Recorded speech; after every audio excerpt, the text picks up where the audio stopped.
Hey guys, Hidden Truths here. Welcome to this new video with a bunch of new stories. I'm trying to hit 10,000 subscribers and I think we can do it with your help. So please subscribe. It would honestly mean a lot to me. Now, let's get right into the stories. It arrived during a storm that hadn't been forecasted, August rain moving sideways against my windows in sheets so thick they blurred the campus quad into a watercolor smudge. I was halfway through grading a midterm essay on the Khmer Empire when the doorbell rang. 3 short chimes, quick and impatient, like a telegraph signal. Outside, a delivery driver stood in his rain-darkened poncho, already jogging back toward his van. At my feet, an olive-drab military footlocker, World War II era by the look of it, with brass latches weathered to a dull sea green. My name was printed on the delivery slip, but the return address simply read: Estate of Evelyn M. Hart. Hart and Nguyen Trust. I don't know why I said her name aloud. Maybe I just wanted to hear it vibrate in the room. Evelyn M. Hart. The storm deepened as I carried the trunk inside. I set it on the living room rug, hands damp with the scent of metal and dust and something faintly medicinal, like old iodine. When I cracked the latches, a burst of air sighed out as if the box had exhaled after years of silence. Inside, wrapped in linen and sealed envelopes, was a stack of letters bound by twine, their corners browned and soft. A reel-to-reel tape in a labeled case. A brass locket with a long chain. A nurse's patch. And, at the very bottom, a diary, canvas-bound and embossed in gold with a faded Army Medical Corps insignia. When I opened it, the ink had bled in places, but the voice was unmistakably strong. The first entry was dated October 17, 1969. I hadn't meant to read it all at once, but the words pulled me in with the gravity of a memory I somehow already shared. Outside, the thunder cracked. And then, startlingly, the reel-to-reel player, unplugged for years, clicked to life across the room. But that comes later. First, there was Evelyn. October 17, 1969, Quang Ngai Province. The rain here is loud. Not like Georgia rain. It hits the canvas like 1,000 flat stones, drowns out the generators, the choppers, the shouting. Even the groans. It's a mercy sometimes. We're 6 miles off Highway 1, posted behind a forward unit with too many wounded and too few beds. The hospital tent smells like bleach and burned gauze, but there are moments when the air outside smells of guava and wet ash, and if I close my eyes, I can almost pretend it's another country altogether. I met him today. Nguyen Minh An. He's not tall, quiet, slight, maybe mid-20s, though it's hard to say. He speaks 5 languages, I'm told. English like a professor. He translated for a farmer's boy who was brought in after a mine blast. Both legs gone. The boy's mother clutched my sleeve until Minh An said something softly in her ear. Her hands fell away. She nodded once, like a soldier receiving orders. I don't know what he said, but it made her stronger. Later, after the boy was taken north, Minh An came by the nurse's tent with 2 oranges in his coat pocket. I hadn't tasted anything that fresh in weeks. He said nothing, just placed them on my cot and left. He folds his hands like he's hiding something precious. I think I watched him too long today. When I looked up from the page, the storm had dimmed to a whisper. I felt an old kind of ache, like waking from a dream where you've fallen in love, but can't remember the name. I set the journal down beside the locket, whose tiny clasp was green with age. Inside it was a pressed jasmine bloom and a curled photograph, Evelyn in uniform, laughing with someone cut off at the edge of the frame. Her face was lit by a joy that made it almost impolite to look at her for long. And that's when the tape player clicked. No power. No cord. Just the soft whir of gears winding inside, and the hush of magnetic silence beginning to stir. I stood up, unsure if I was hearing right. But I swear to you, beneath the static, a woman's voice hummed 2 soft notes, like the start of a lullaby. October 19, 1969. The river overflowed again. Brown water surged through the east trench and carried away half the laundry line. I lost my comb and Minh An's handkerchief, the blue one with embroidery that he swore wasn't from his sister. I also lost the locket. I know it's foolish. It's just brass and glass. But that locket had my mother's handwriting tucked inside. Her promise. Her prayer. Funny thing is, right after the current stole it, I heard something. A sound so soft I thought it was in my chest. Like a second heartbeat. And for a moment, I thought. Maybe it was answering me. That last line, maybe it was answering me, sat in my chest like a stone dropped in still water. The reel-to-reel went quiet. But something had started. Some memory of her had found its way to me. Or maybe I was meant to find it. And I hadn't yet turned to the letters. I waited 2 days before opening the letters. Not because I wasn't ready, but because something told me they weren't meant to be read lightly. You don't open unsent love letters the way you open bills or old birthday cards. You open them the way you listen to thunder in the distance, with your hand over your chest, and your breath caught somewhere between caution and wonder. But Evelyn's journal continued. And so did the weather. Each afternoon, the wind dragged leaves across my windows like whispers. November 2nd, 1969. He left a crane by my tea mug. Folded from surgical wrap, clean, sharp creases, wings balanced perfectly. At first I thought it was from Louisa, but she pointed him out through the flaps of the tent and said, "He waits like the sky's going to open." Minh An has a strange way of standing. Arms behind him, chin tucked down like he's listening to something. Today I asked him why he does that, and he said, because the world is always telling the truth. If you're quiet, it speaks. Then he glanced sideways and smiled. Also, I used to slouch. I laughed. I hadn't laughed in days. Later, when I was cleaning out the supply shed, he came in with another orange. I told him he should save those. He said, "For who?" For who, indeed. Some entries read like notes between friends. Others, like quiet rehearsals for conversations she never dared to have aloud. But all of them carried the weight of someone trying to remember more than just names and wounds. She was trying to remember moments. The kind that stitched you back together.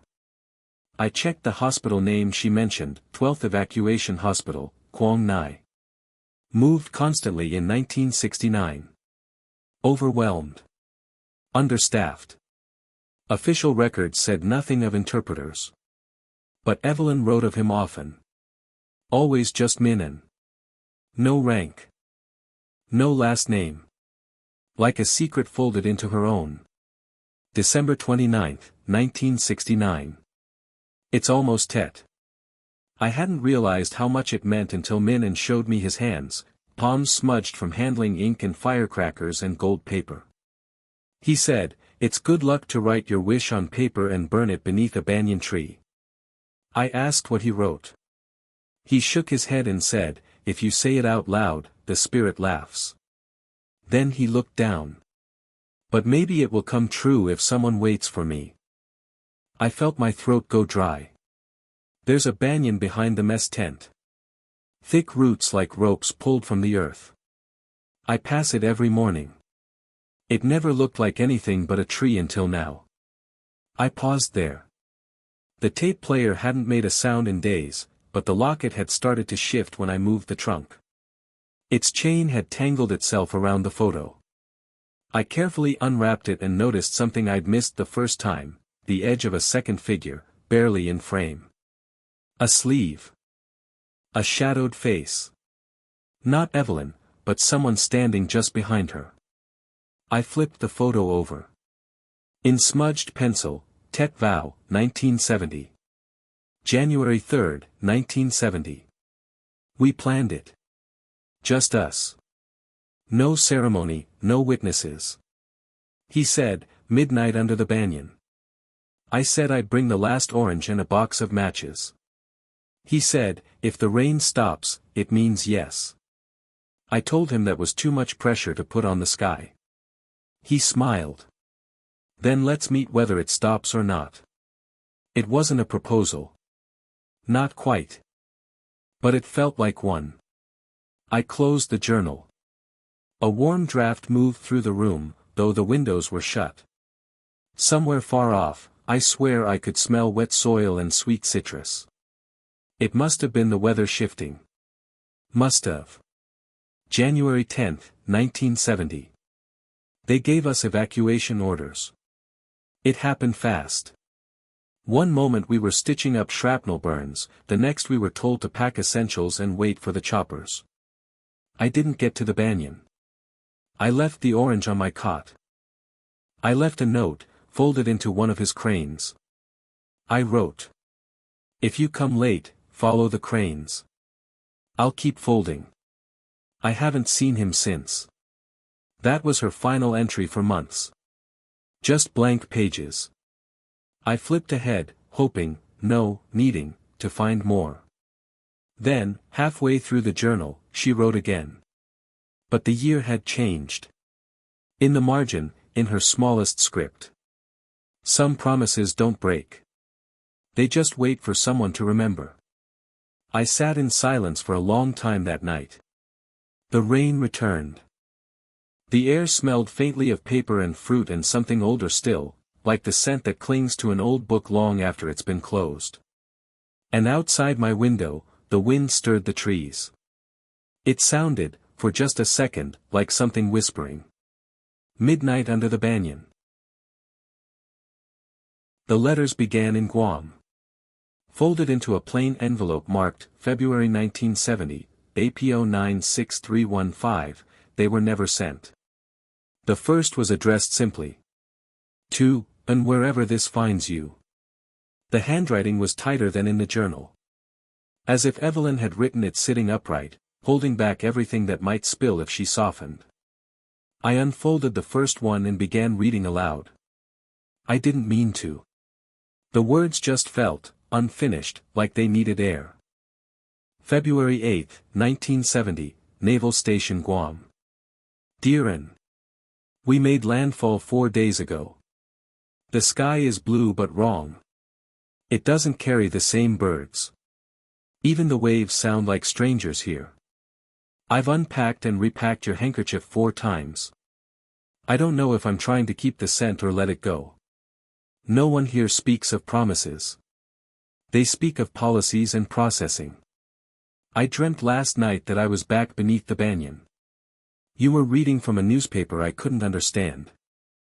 But you kept laughing, and I knew the story must have been happy. I still fold cranes. They fill my drawer like fragile ghosts. I left you 73. I've made 20 more since. If they hold any power, they know where you are. Love from every mile between. Evelyn. There were 5 more letters from Guam. Then a long gap. The next batch was dated from Washington State. Postmarked but never stamped. They came wrapped in twine, each one carefully labeled by month, but bearing no address. As I read through them, something strange happened. The tape machine, dormant for days, began to spin again. No voices, just a soft scratch, like a record's run-out groove. Then, unmistakably, a lullaby. Quiet. In Vietnamese. Sung by a woman with the kind of tenderness that comes from muscle memory, not rehearsal. Evelyn had learned it for him.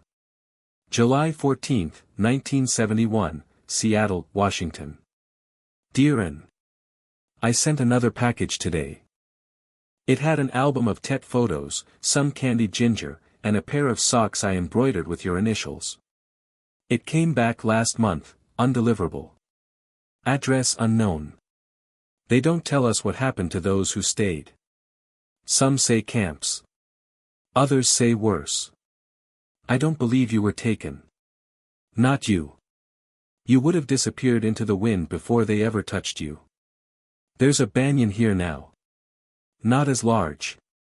Planted by evacuees. I visit when I can. I've buried 1 crane under it.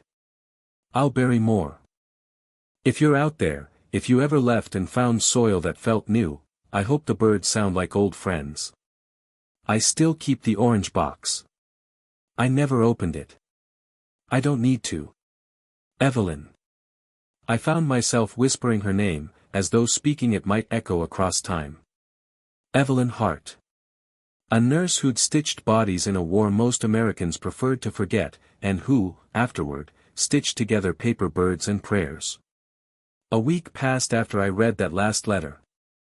I kept returning to the footlocker like it might rearrange itself while I slept. Then, while cleaning out the lid's false bottom, I found a folded napkin. A diner receipt tucked inside. It was faded but legible. 2 coffees. 1 egg sandwich. Dated April 3, 1998. Location, Golden Bee Cafe, Ellensburg, Washington. And then, under the signature line. M.N. I live in Ellensburg. Or rather, I always have. Raised here. Attended college here. Now I teach history in the same town where I once skateboarded past the Golden Bee after school. I stared at that name until it blurred. It could have been anyone. A coincidence. A shorthand. A scribble. But something in me stirred, like the last note of a melody I hadn't heard since childhood. Could he have come here? And if he did, why? September 10, 1998, final letter, never mailed. Dear N. I walked by the old train tracks today. Someone left a row of cranes tucked under the rails. I watched a boy pick one up, open it, and laugh.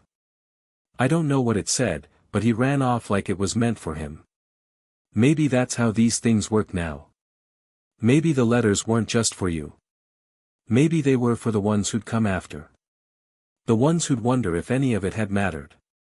If paper birds could outlive steel ones. The locket you gave me never stayed lost. I dropped it into floodwater once, thinking it was gone. Weeks later, it turned up in my sock drawer, wrapped in gauze like a new thing. I didn't put it there. But I'm glad it found its way back. You said the world speaks if we're quiet enough. So I've tried to be quiet, and today, it answered. Evelyn. That's when I understood, the trunk didn't come to me by accident. The records showed Evelyn Hart passed away in June 2001. No children. No next of kin. But the estate attorney listed a trust name I'd never seen, Hart and Nguyen Family Trust. And the donation log from 1989 at St. Francis Clinic, my childhood clinic, showed an anonymous donor that year paid for a young boy's uninsured surgery. The boy was me. The donor's name was written in careful block print. Minh An Nguyen. I spent the next few days tracing public records, old property deeds, and phone books so outdated they still listed payphones. The more I searched, the more something peculiar emerged, not a paper trail, but the shape of a man moving just ahead of it.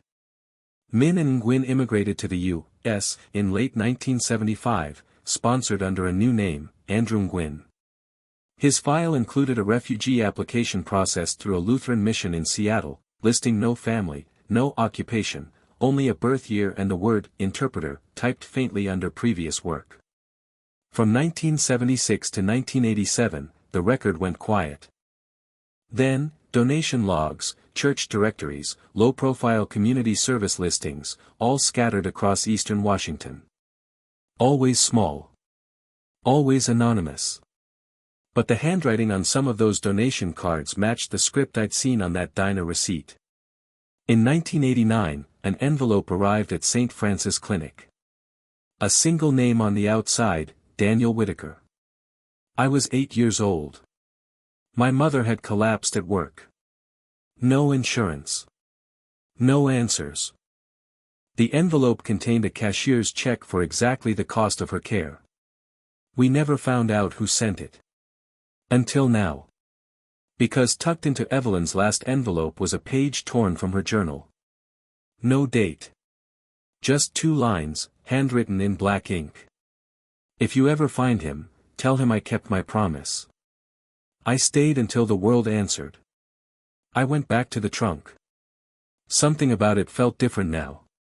Less like a mystery and more like a letter itself, a final delivery still being read. Buried under the lining, beneath the nurse's patch and reel-to-reel box, I found a second photograph I hadn't noticed before. Evelyn again, this time in plain clothes. She stood near a blooming banyan tree in what looked like a greenhouse. Her hands were folded, serene. And beside her, just slightly out of focus, was a man in a light jacket, smiling as if someone had just whispered his name. His face was older. But the eyes, that quiet, listening gaze Evelyn had described, were unmistakable. Minh An. The photo's reverse said simply. Botanic Refuge, Spokane, Washington, 1994. That was the year I turned 13. That was the year I nearly drowned. The river had swelled beyond its banks after a spring storm.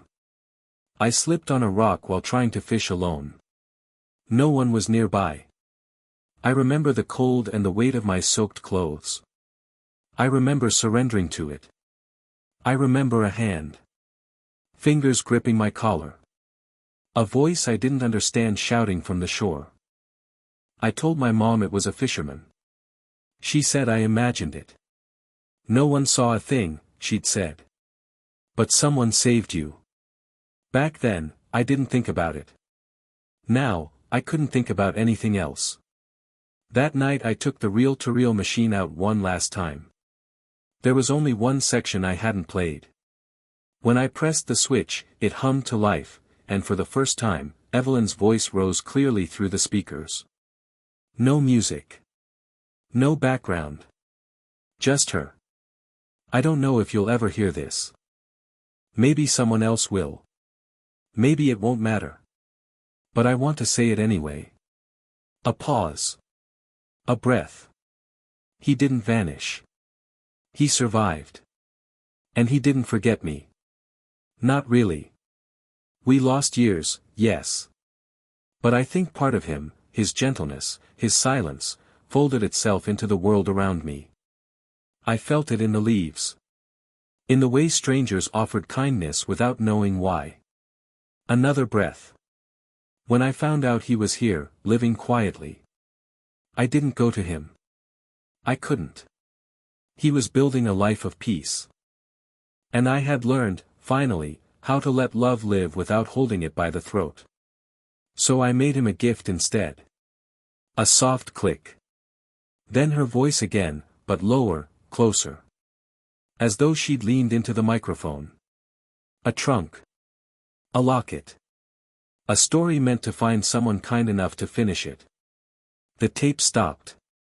Not with a click, but a whisper. Like it had exhaled. In my classroom the next morning, I stood by the window as early stormlight broke across the desks. Outside, the trees bent slightly in the wind, just enough to stir the leaves. One of my students, Clara, lingered behind after class. Professor Whitaker, she asked, hesitant, do you believe some people meet for a reason? I looked at her for a long second. I believe, I said, that some promises are too big for one life to keep.